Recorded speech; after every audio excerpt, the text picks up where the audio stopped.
Hello boobloos, this is your librarian. आज की video में हम लोग पढ़ने वाले तुम्हारे क्लास 9 के क्षितिज बुक का एक बहुत ही छोटा लेकिन घुमाने वाला पार्ट जिसका नाम है प्रेमचंद के फटे जूते। ये जो पार्ट है ना, इसे घुमाने वाला इसलिए कह रहा हूं क्योंकि इस पार्ट में जो भी चीजें बताई गई है ना, उसका डबल मीनिंग है, यानी कि दो अलग अलग मतलब से समझना होगा। वीडियो को एंड तक जरूर देखना क्योंकि एंड में कुछ इंपॉर्टेंट क्वेश्चन भी दूंगा। और प्लीज यार चैनल पे नए हो तो सब्सक्राइब कर देना क्योंकि हमारे साथ 9th, 10th and 11th and 12th में भी होने वाला है। सब्सक्राइब कर देना। तो अब आराम से चुकू बैठो एंड सबसे पहले मैं तुम्हें मिलवाना चाहूंगा इस पार्ट के इंपॉर्टेंट कैरेक्टर से। वो कौन है उनसे तुम खुद मिलो। नमस्ते बच्चों, मैं हूं हरिशंकर प्रसाई, तुम्हारे इस पार्ट का लेखक। इस पूरे पार्ट में मैंने मुंशी प्रेमचंद जी के बारे में बताया है जो कि बहुत ही प्रसिद्ध रचनाकार और लेखक थे। इस पूरे पार्ट में मैंने उनकी एक तस्वीर के बारे में बताया है जिसमें उन्होंने फटा हुआ जूता पहना था जिससे उनकी पैर की उंगली दिख रही थी और तस्वीर में उन्होंने आधी अधूरी मुस्कान भी दिया था। तो ये जो पूरा पार्ट है ना, ये इसी सब के बारे में है। तो यार कहीं तुम लोग मुझे तो नहीं ना भूल गए? मुझे भूलोगे तो पार्ट कैसे समझोगे? मैं हूं तुम्हारा one and only story teller भैया, जो तुम लोगों को बीच बीच में आकर इस पूरे पार्ट को बहुत ही अच्छे से एक्सप्लेन करेगा। तो अब चलो पार्ट को शुरू करते हैं। पार्ट शुरू करते हुए मैंने बताया है कि मुझे एक तस्वीर मिलती है जिसमें प्रेमचंद जी और उनकी बीवी थी। उस तस्वीर में प्रेमचंद जी ने एक मोटे कपड़े की टोपी पहनी थी, साधारण कुर्ता पहना था और एक धोती पहना था। उनकी कनपट्टी चिपकी हुई थी, गाल दबा हुआ था जिसमें हड्डी दिख रही थी, लेकिन उन्होंने लंबी लंबी मूछें रखी हुई थी जिससे उनका चेहरा भरा भरा दिखाई दे रहा था। मतलब कि उनका चेहरा बहुत ही पतला और सूखा हुआ था। आगे लेखक बोलते हैं कि प्रेमचंद जी ने तस्वीर में साधारण कैनवस के जूते पहने हुए थे जिसके फीते बहुत ही ज्यादा उलझे हुए थे और बेकार तरीके से बंधे थे, और एक जूते में तो बड़ा सा छेद था जिससे उनकी पैर की उंगली साफ साफ दिखाई दे रही थी, और लेखक का जो नजर था बार बार वही फटे जूते की तरफ जा रही थी। लेखक को यह आश्चर्य होता है कि फोटो खिंचवाने के समय जब प्रेमचंद जी ने इतने साधारण कपड़े और फटे हुए जूते पहने हैं तो अपने नॉर्मल जिंदगी में वो कितने साधारण कपड़े पहनते होंगे। लेखक को समझ आता है कि जो प्रेमचंद जी है वो दिखावे में भरोसा नहीं करते होंगे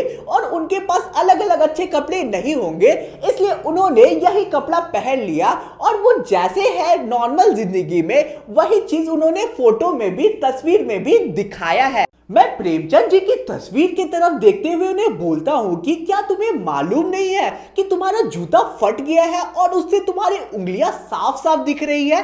क्या तुम्हें इसका बिल्कुल भी परवाह नहीं है? बिल्कुल भी खराब नहीं लग रहा है तुम्हें? थोड़ी सी भी लज्जा, थोड़ी सी भी संकोच तुम्हें महसूस नहीं हो रही है? क्या तुम थोड़ा सा भी नहीं सोच रहे हो कि तुम अगर अपनी धोती को थोड़ा नीचे कर दोगे तो तुम्हारा फटा हुआ जूता ढक जाएगा? तुम्हारा जूता फट गया है लेकिन तुम्हें इस बात का बिल्कुल भी परवाह नहीं है। तुम्हारे चेहरे पे कोई भी संकोच नहीं दिख रहा है। फोटोग्राफर ने जब रेडी प्लीज कहा होगा तो बहुत मुश्किल से तुमने थोड़ा सा हंस दिया होगा, लेकिन तुम्हारा जो ये मुस्कान है, आधा अधूरा जो मुस्कान है, ये बहुत ही ज्यादा विचित्र दिखाई दे रहा है। ये कोई साधारण मुस्कान तो नहीं दिख रहा है, इसमें कोई मजाक छुपा है। ऐसा लग रहा है कि तुम किसी को ताना देना चाहते हो। लेखक आगे कहते हैं कि ये कैसा आदमी है जो खुद तो फटे हुए जूते पहनकर फोटो खिंचवा रहा है, लेकिन तस्वीर देख के ऐसा लग रहा है जैसे कि वो किसी और पे हंस रहा हो। आगे लेखक थोड़ा गुस्से में बोलते हैं कि अगर फोटो ही खिंचवाना था तो ठीक जूते पहन लेते, और नहीं मिल रहा था जूते तो यार फोटो ही नहीं खिंचवाते। फोटो खिंचवाने की क्या जरूरत होगी? हो सकता है कि उनकी बीवी ने रिक्वेस्ट किया होगा जिसकी वजह से उन्होंने फोटो खिंचवा लिया होगा, लेकिन एक आदमी के पास फोटो खिंचवाने के लिए जूते नहीं है। ये कितनी बड़ी ट्रेजेडी की बात है। मैं तुम्हारी फोटो को देखते देखते तुम्हारा दुख को महसूस कर रहा हूं और मुझे रोना भी आ रहा है, लेकिन जब मैं तुम्हारे आंखों की तरफ देख रहा हूं तो वो कुछ और ही बोल रही है। वो कोई ताना दे रही है जो मुझे रोने से रोक दे रही है। लेखक आगे बोलते हैं कि तुम फोटो का महत्व नहीं समझते हो। अगर समझते तो किसी और के जूते ले लेते और उसे पहनकर फोटो खिंचवाते। लोग तो आज के समय में दूसरों की गाड़ियां ले लेते हैं विदाई के लिए, दूसरों के कपड़े पहनकर फोटो खिंचवाते हैं, यहां तक कि दूसरी की बीवी ले लेते हैं फोटो खिंचवाने के लिए, और तुमसे एक साधारण सा जूता किसी से नहीं लिया गया। भाई मुझे एक बात बताओ कि आखिर दूसरों की बीवी के साथ फोटो कौन लेता है शोकेस करने के लिए? हाँ, गर्लफ्रेंड के साथ तो दूसरों की फोटो ले लेते हैं आजकल के लौंडे, लेकिन भाई समझ नहीं आ रहा कि बीवी के साथ कौन फोटो खिंचवा। कमेंट में बताना तुम लोगों ने देखा होगा कि नहीं, आजकल पाठ में कुछ भी लिखा होता है। चलो पाठ में आगे बढ़ते हैं। पहले के समय में 8 आने में एक टोपी तो मिल ही जाती थी, लेकिन उस समय भी जूता महंगा था और 5 रुपए से कम में नहीं मिलता था। और आज के समय का तो बात छोड़ ही दो, एक जूते की बराबरी 25 टोपियां भी नहीं कर पाएगी। ऐसा लग रहा है कि तुम इनके बीच ही फंस गए, पैसों को लेके ही फंस गए। और मुझे ये बात इतनी ज्यादा इसलिए चुभ रही है क्योंकि तुम एक महान कथाकार, उपन्यास सम्राट, युग परिवर्तक और ना जाने कितने सारे अलग अलग नाम से जाने जाते हो, और तुमने एक फटा हुआ जूता पहना है। मेरा जूता भी कुछ खास नहीं है, पैर को तो अच्छे से ढक देता है, लेकिन नीचे से जो सोल है वो घिस गया है एंड नीचे से जूता फट गया है, जिससे मेरा जो पैर है वो छिल जाता है चलते चलते, लेकिन मेरी जो उंगलियां हैं वो फिर भी ढकी हुई रहती है। यहाँ पे पाठ में हमें बस यही समझाया गया कि लेखक जो जूता पहनते हैं ना, उसका सोल नीचे से रगड़ा के खराब हो गया है, जिससे नीचे से उनका जो पैर है जब वो चलते हैं तो उनका पैर में तकलीफ होता है, क्योंकि उनका सोल खराब हो गया तो उनका पैर घिसता है चलते वक्त, जिससे उन्हें तकलीफ होती है पैर में। लेकिन उनका सारा का सारा पैर ऊपर से ढका रहता है और देखने में उनका जो जूता है वो ठीक ठाक दिखता है। लेकिन यहीं पे प्रेमचंद जी का जो जूता है वो बाहर से दिखने में खराब दिखता है, लेकिन उनकी उंगलियां और पैर काफी ज्यादा सेफ रहती है।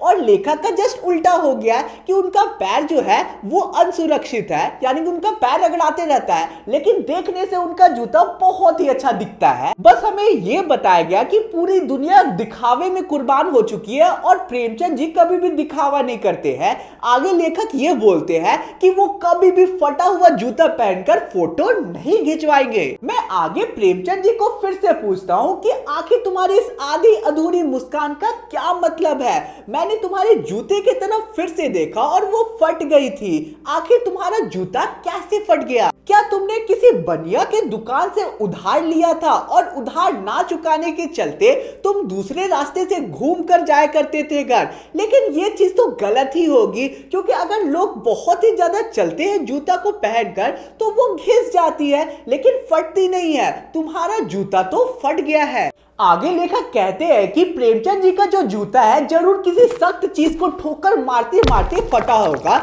जरूर रास्ते से वो जब गुजर रहे होंगे तब किसी टीले पर उन्होंने जोर से अपना जूता मार दिया होगा। तुम पत्थर से बचकर बगल से भी तो निकल सकते थे, सारे लोग तो ऐसा ही करते हैं।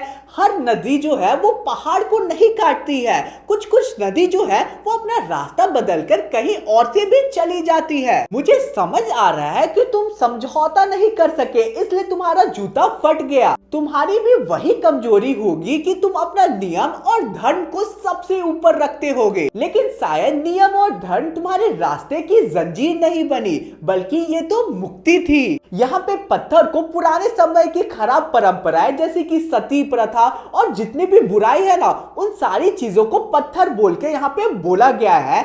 प्रेमचंद जी चाहते तो वो भी पत्थर से लड़ते नहीं, बुराई से नहीं लड़ते और बाकी सारे लोगों की तरह पत्थर के साइड से निकल जाते, लेकिन प्रेमचंद जी सारी बुराई के खिलाफ लड़ते हैं अपने लेखन के थ्रू। प्रेमचंद जी ऐसा इसलिए करते हैं क्योंकि उनके लिए धर्म और नियम और सच्चाई सबसे ज्यादा ऊपर थी। आगे मैंने प्रेमचंद जी की बाहर निकली हुई उंगली की तरफ इशारा करते हुए कहा है कि ये जो उंगली है ये किसी और तरफ इशारा कर रही है, शायद उसी अन्याय और झूठ की तरफ जिसे प्रेमचंद जी ने अपने लेखन से ठोकर मारी थी। लेखक को समझ आता है कि प्रेमचंद की जो उंगली है जो इशारा कर रही है और उनकी जो मुस्कान है वो एक ताना दे रही है सभी को। वो उन लोगों पे हंस रहे हैं जो बुराई से मुंह फेर लेते हैं, दिखावा करते हैं, अपनी कमजोरियों को छिपाते हैं और समाज में जितनी भी बुराई है उनसे अपना मुंह मोड़कर अपना रास्ता बदल लेते हैं। प्रेमचंद जी कहना चाहते हैं कि उन्होंने ठोकर खाया, अपना जूता फाड़ लिया,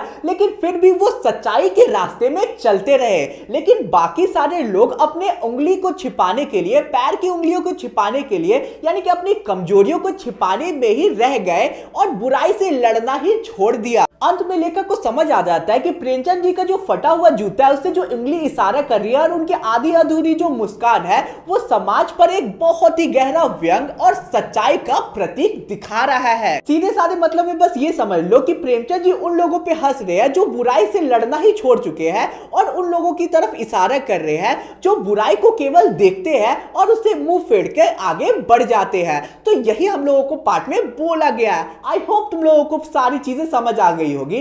कहीं पे भी डाउट है तो कमेंट एरिया खुला है, तुम लोग कमेंट करके पूछना, तुम्हारे आईज में जरूर रिप्लाई करेंगे। तो यार इसी के साथ आज का हमारा पूरा पार्ट बहुत ही अच्छे से कंप्लीट होता है। चैनल पे नए हो तो सब्सक्राइब कर देना, प्रीमियर नोट्स खरीद लेना, लिंक डिस्क्रिप्शन में मिल जाएगा। अब तुम्हारी स्क्रीन पे इंपॉर्टेंट क्वेश्चन दिख रहा है, ये क्वेश्चन एग्जाम के पर्सपेक्टिव से इंपॉर्टेंट है। अगर आंसर चाहिए तो टेलीग्राम ग्रुप ज्वाइन कर लेना, लिंक डिस्क्रिप्शन में मिल जाएगा। तो यार अब मिलते हैं नेक्स्ट वीडियो में, बाय बाय।